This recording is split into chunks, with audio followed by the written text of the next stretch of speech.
All right. Thank you so much, Chris. Welcome to In the Arena Live. We are live today. I am so excited to have Laura here. She's going to introduce herself in just a second. But if you're just joining or just watching In the Arena Live for the first time, this is a live broadcast that we do on LinkedIn once a week on Thursdays at 12 p.m. PT, 3 p.m. ET. And it's all about the episode that was released the Monday of the week. So this week, I was able to talk to Darren K. Roberts, who is a former NFL and college coach. He's also the founding director of the Center for Sports and Innovation at University of Texas. He teaches an amazing course called Game Plan for Winning at Life.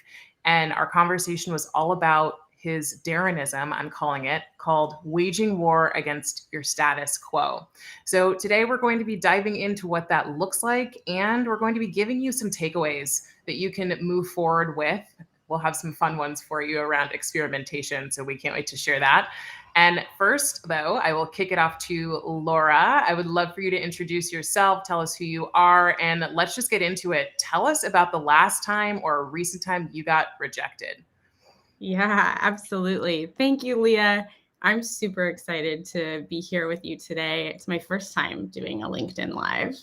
A little bit about myself before I share a story of rejection. I am a learning and development partner at LinkedIn. For folks who are tuning in or watching this in the future, I'm actually a colleague of Leah's and a huge fan of her podcast. But when I'm not listening, and I'm actually on the job, I lead our programming that centers around IC fundamentals. So workshops like gift of feedback, taming your inner critic. So typically focusing in that area. I also do a lot of team dynamics work. So partnering with leaders to make sure their teams are working as effectively as possible, communicating well, psychologically safe teams, all of that good stuff. I'm really excited to be here to talk about Darren's episode. I made a joke when I was chatting with Leah that I don't know anything about sports. So the fact that this is the biggest name in sports, I felt some imposter syndrome coming on the episode. But I've got to say, his episode is so expansive, and it's very much about this idea of rejection, taking risks, which is something I do think I can speak to. So let me share one story of rejection, and then I'm going to ask you the same, Leah, and listeners.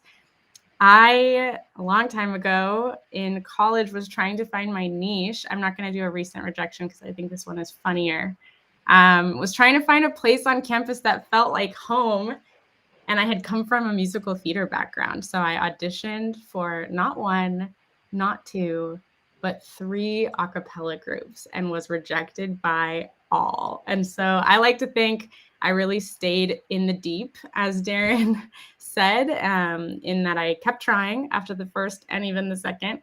And ultimately, realized it wasn't quite the fit for me on campus, and that's okay. I found other passion areas that really felt like a good fit that helped develop the person that I am today.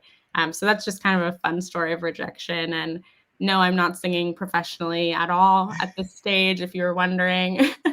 So Leah, let me ask you the same question. Can you share a story of either recent rejection or rejection that is humorous?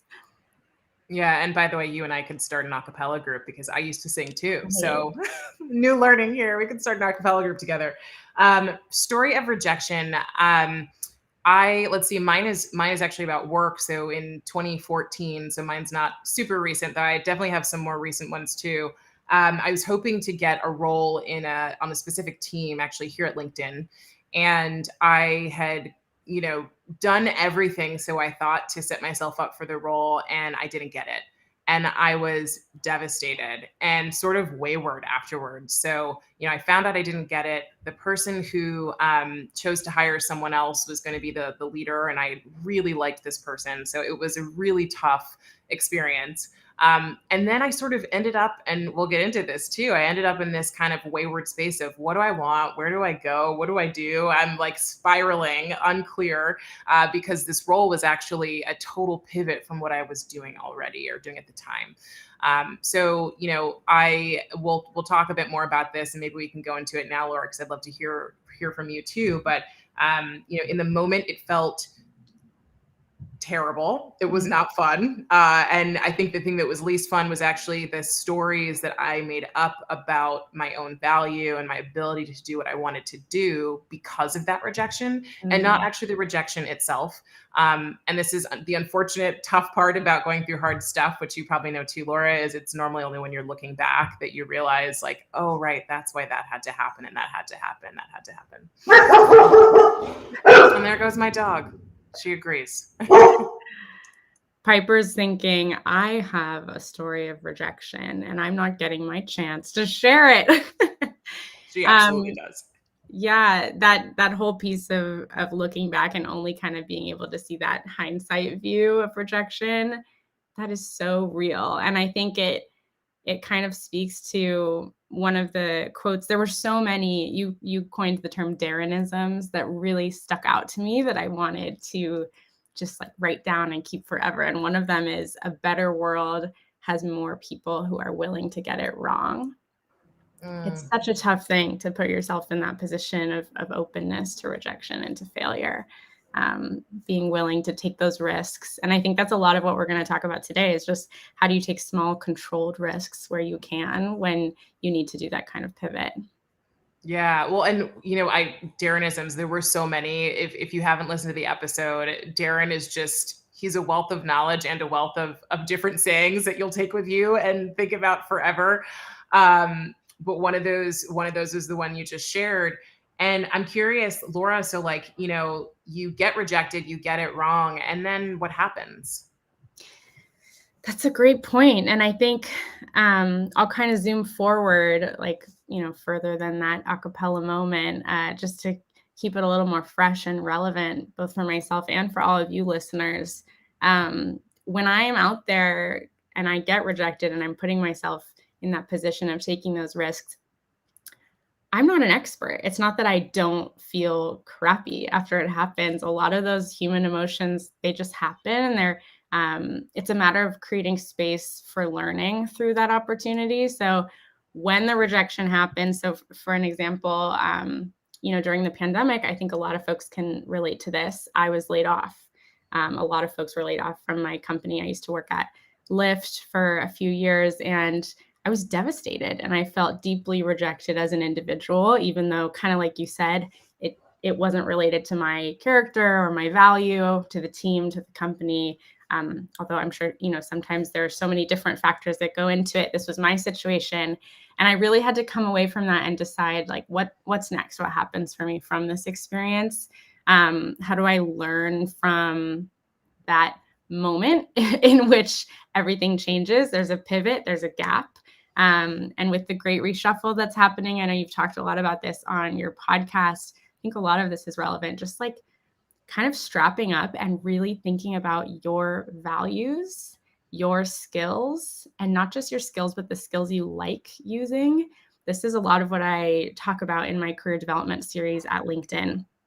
There's those skills that we use that we're known for. There's also those skills that we overuse and people over-index us for because we're good at them, but they don't actually fulfill us. They don't fill our cup. They don't shoot us towards that larger career vision.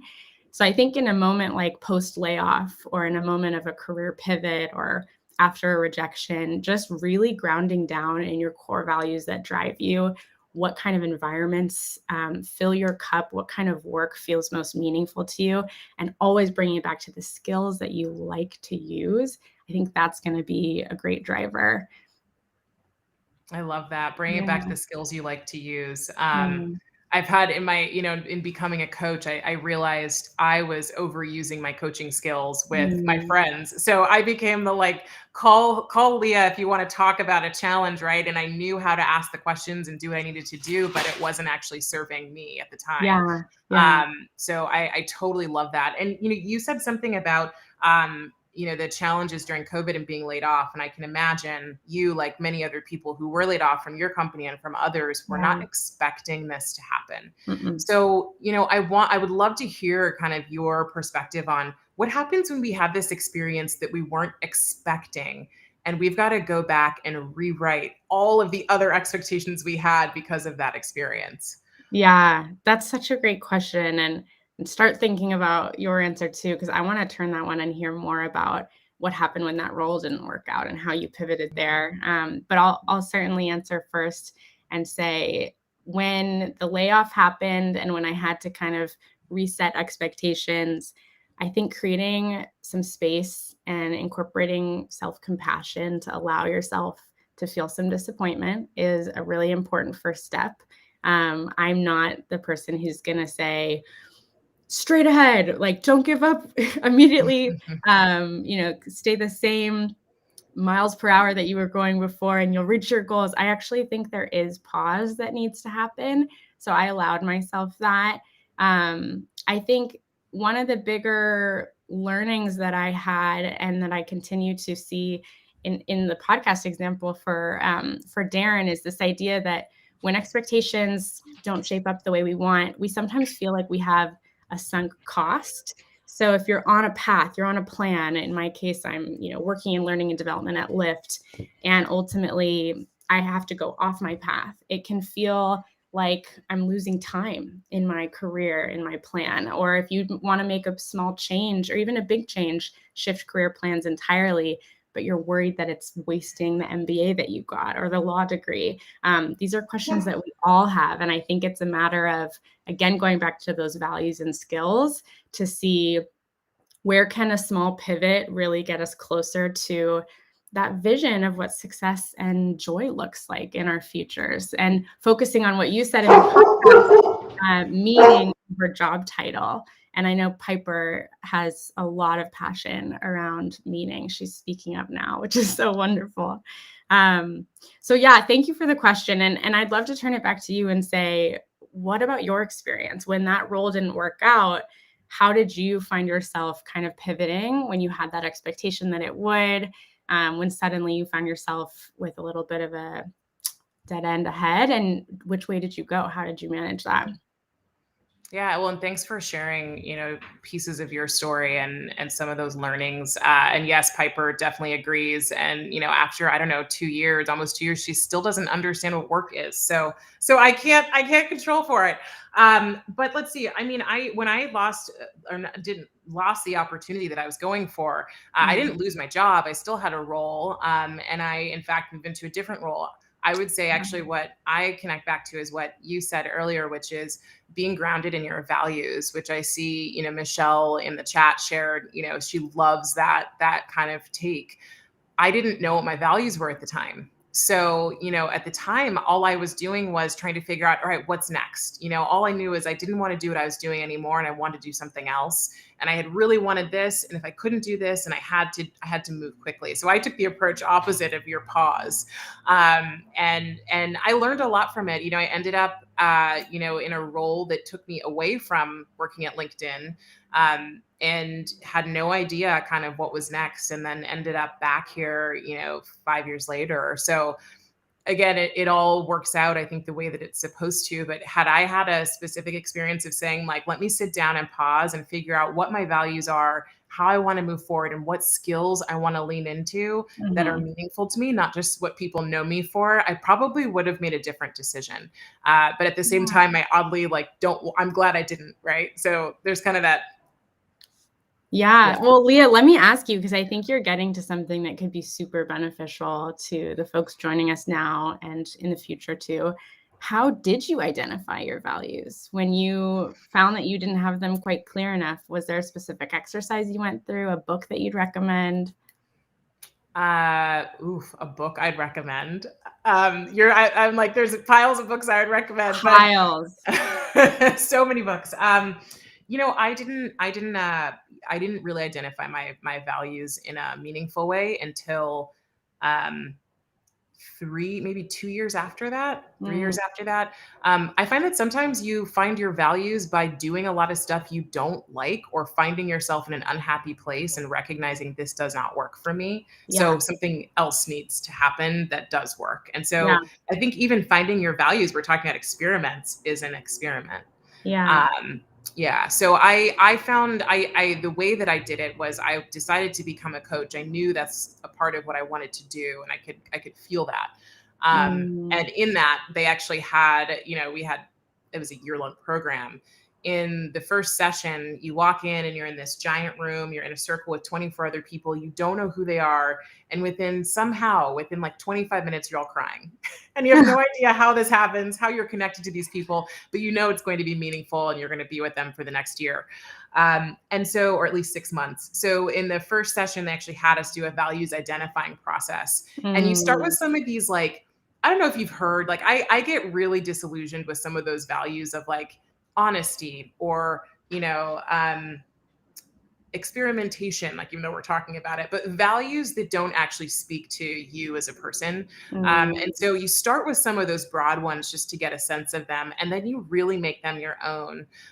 So, for example, one of mine was like, the value of self care, which, gosh, I hope most of us really prioritize that in whatever way. But mine turned into sacred mornings, which was, every morning, that's where I take care of myself and I meditate and run and all of these things. So, the process for me was really just trying a lot of things, realizing that a lot of them weren't working, and having to rewrite them so that I could, experiment again and start to kind of refine. I love that. I'm picturing you at that coach retreat in a circle of people crying. And I was the main one crying. I want to add one thing. And yeah, I don't think it's a tangent. I think it's actually directly related to what Darren talks about with you're on this path, you've got these expectations, then the plot twist happens. And how do you convince yourself that it's not a sunk cost, that you've tried, that you've like put yourself in that zone of risk, that, what does he call it? The staying in the deep, which I just love, like taking that step. I think he said to be just uncomfortable enough that you feel challenged. And here's what I would say to this. It does come back to values. He mentioned that feeling where he had to sit in this emotion, this feeling he had around football, which is why he pursued that and took a big right turn or left turn out of Harvard Law School. And what I would say is it's not too unlike what my own therapist tells me, who does values-driven therapy. And just going to be transparent here, I love to destigmatize mental health care and say that she constantly is asking me, well, did that step you took get you closer to a values-driven life, even if that step was a hard step or that step was an unsuccessful step? And I try to say, well, yeah, I guess I think it did. Or if it didn't, I'm learning from it and I'm not moving in that direction anymore. So as long as a risk or an experiment or a failure, rejection, as long as it's like on that path towards a values-driven life, I think it's really going to get you closer to what will fill you up. I love that question. That's such a cool, what a cool therapy question to be asked, and then to have to reflect and say, okay, yes, it did, or no, it didn't, and then learn and move ahead. I'm also curious, Laura, we're talking about the sunk costs and the things that, go wrong when we have certain expectations. I like to believe in the moment it might feel like a sunk cost, but at some point it'll come back around. So how did your acapella rejection come back around? That is a great question. My acapella rejection was actually so deeply meaningful in that it forced me to look further for what my niche on campus would be. And I ended up finding a passion that I continued all 4 years of school, which was I was a campus tour guide. You could have guessed this about me. I'm like, that is not shocking. Not shocking at all. Walking backwards, making people feel welcome, just public speaking. Yeah, all of the good stuff. And to be honest, like it's a very challenging job. With the ups and downs of college come, talking to parents and families and students about all of those hardships. We had a particularly difficult 4 years when I was there, just in terms of like current events and just having to have those conversations. Long story short, being a tour guide has shaped the person that I am. I stayed in the leadership positions through the organization, was really involved on campus. And I to this day use a lot of the skills that I learned in those public speaking rounds day in and day out in my program. So yes, being rejected was a great thing in the end. It just didn't quite feel that way at first. And I wonder if you could say the same thing about being rejected from that role. Did it kind of launch you into something new? Oh my gosh. Yeah. And I'm curious also if you were like acapellaing while you were welcoming people to campus, because No, I can see and you you know, never sang again. I never sang again. Just kidding. So let's see. Yeah, absolutely. I could not be happier that I didn't get that job. But at the Mm, time, I could not have been more embarrassed and ashamed that I didn't get the job. So it's really interesting now to look back, and I could see it a few years ago, but it did take some time to just say, yeah. "Oh, that wasn't the thing for me." I wouldn't have been I don't know how I would have arrived where I've arrived now without that. So I'd say same thing to you. I ended up going to, I wouldn't say I didn't get more skills, but it wasn't so much that I took a job that built my skills for this specific moment, but Yeah. I was put back on a course of, again, like finding my values so that I could get to this moment in a way that was prepared for the opportunities that were showing up. Yeah. I love Yeah. that.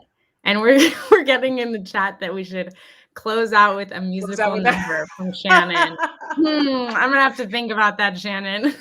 Shannon, that's gonna be scary. I'm That's not warmed up. You don't The want that. acoustics The are people don't terrible. want No. that. The people Um, don't want that. well, Leah, I wonder, we've just got a few minutes left, and I have a lot of energy around challenging our listeners with taking some of these learnings and applying them.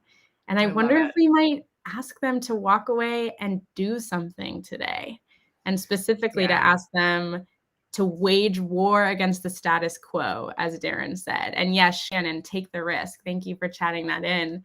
Yeah. By actually designing an experiment that risks failure or rejection. It can be a very small or controlled one, right? Like, you don't have to design hamster sweaters, like he mentioned in the podcast, to be taking a bit of a pivot in your world. But what might that look like, Leah? What do you think? Well, what I loved is, in the episode he talks about how, his course game plan for winning at life, which if you haven't listened, it is one of the most highly coveted courses at UT. So he's got a waiting list every single time it opens up. He just keeps coming back and doing it because it's so meaningful. And the whole point of the course was to introduce things that he never learned. So, things that we don't teach. So if you think about like, Mhm. what if you got to go to school to learn about life and to learn about how to show up in life versus just to learn about history or to learn a language that you may never use again? It was really about like, how do you have some skills that are going to get you through both the great times and the tough times? So anyways, he has people design these experiments. And so in his portion on rejection and failure management, he will, for example, have one person, people are paired up, two people will go into Starbucks and one person would be videoing. And so in this case, Laura would be taking a video of me and I would go up to the counter and I'd be like, I probably wouldn't be at Starbucks, to be honest. Let's go Phil's coffee. There we I'd be go. like, yeah, there we go. I want a filtered soul with oat milk for free. And Laura's videoing me while I'm waiting to see what they say when I ask for a free drink, or just going up to someone random. Sorry, I've got apartment stuff. Going up to someone random and saying, "Can I have $5?" and seeing what they say. And so, designing things like this sound really silly, but it's genius because what he's saying is do something really small so you understand, your brain starts to understand, get comfortable with this idea of being told no. Because Mm, we're typically told you're not supposed to hear no, and if you do, it has to do with you, your value, what you bring to the world, your performance. None of that's true. So I might think about, if you're tuning in, think about an area that feels just like, like Laura said before about staying in the deep end, just challenging enough, just uncomfortable enough, but still would force you to learn where you could experiment. So I don't know. I can't even think of one right now for myself. I'm like, what would I do right now? But you know what? I just thought of one. It's asking. I always on Fridays actually I ask some moonshot guests to join the podcast. So tomorrow I will come up with today a moonshot guest and I'll just write them an email and see what they say. I love that. I love that. And I'm so glad you explained kind of how the experiments worked in Darren's course, which I wish I could take. How cool is that class? He's just incredible. If you all haven't listened to this episode, please do tune in because he's just a really special person. I think the moonshot guest is a perfect example of a small controlled risk. I want to say, I actually think what I'm doing right now is a small controlled risk. I've never been live on LinkedIn. I've never worked within any kind of podcast realm before. So I'm excited about this small step I'm taking career-wise. So thanks, Leah, for the I love opportunity. that. But I think it can be so many things. Again, think about what you value and what you're working towards. And if it's finding a life partner, maybe that risk that you take is actually asking a stranger for their number or to coffee that you see around the lake regularly. I'm just thinking in terms of my own environment. This sounds personal. This sounds very personal. Well, here's the thing I love, though. We're not talking about asking a stranger out on Hinge. Well, I mean, another example is this morning, I almost introduced myself to someone at my gym that I've seen so many times, just in a friendly way, just to be like, hey, new gym friend, I've seen you so often. What's your name? I feel like I should know your name. And something about it, I just didn't do it. I was like, I don't feel like taking my mask off and doing I guess you have to ask yourself, what are the risks that are going to get you just that much closer to the things that you care about? And how can you go deep? How can you wage war against your status quo, your everyday? It might not be asking for something for free. It might be taking a risk with the way you show up in a public setting. It might be reaching out to someone you haven't chatted with in a long time, some new networking strategies. Cold reach outs are a huge risk, are they not? Yes.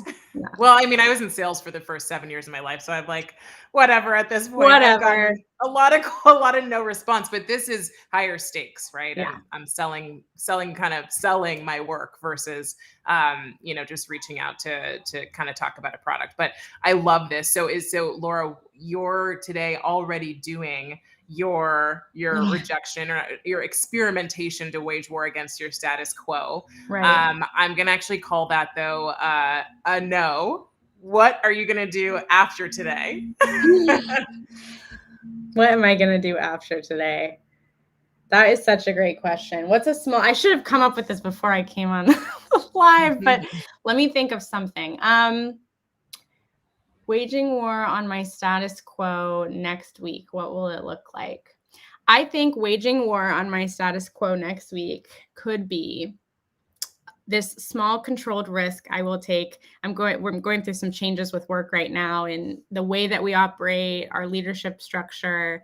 I have an interim manager in place and I don't have a close one yet. And I think the small risk I will take is using my one-on-one time with him to really build the connection and build the relationship instead of just trying to get into the weeds for support.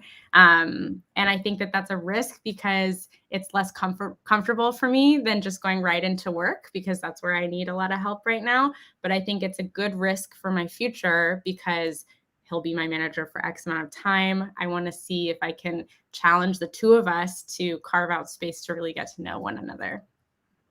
I love that. And then you're not walking in saying I have to prove myself by showing what I'm doing. And Yes, yeah, that's it. take that Thank off you the for table. actually summarizing it. That's what it is. Not just going in and puffing up and being like, this is the things I'm doing and the help I need, but instead saying, how are you doing? And let's really talk about that. Love it.